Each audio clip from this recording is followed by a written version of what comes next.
Hi folks, this is Dave.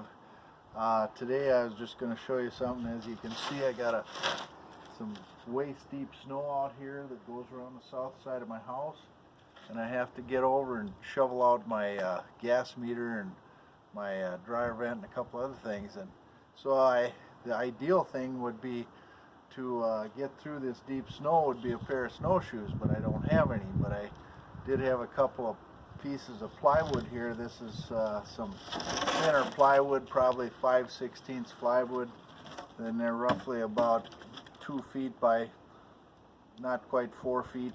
It's some stuff I had, and I thought, well, I could stand on this, and I just drilled a couple holes through each one and knotted a rope in there so I could make it a little easier. Because here's what happened when I stepped in the snow. It would, I would sink way down way up here and making it really hard to get around. So I thought with these, I could just lay these down, and then I got my rope there, and if I stand up in the middle of them, it keeps my weight distributed enough so I don't sink in.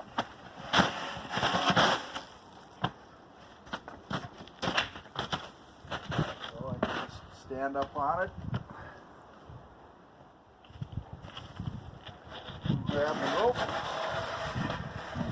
move it over here to the next one, and just keep going around to the side of my house. Like I say, snowshoes might have worked a little better, but I had these and this worked. Otherwise, here's what happens. They sink down in otherwise, so this worked out pretty good. So just something for you to think about if you need to get around just a short distance and without sinking into the deep snow.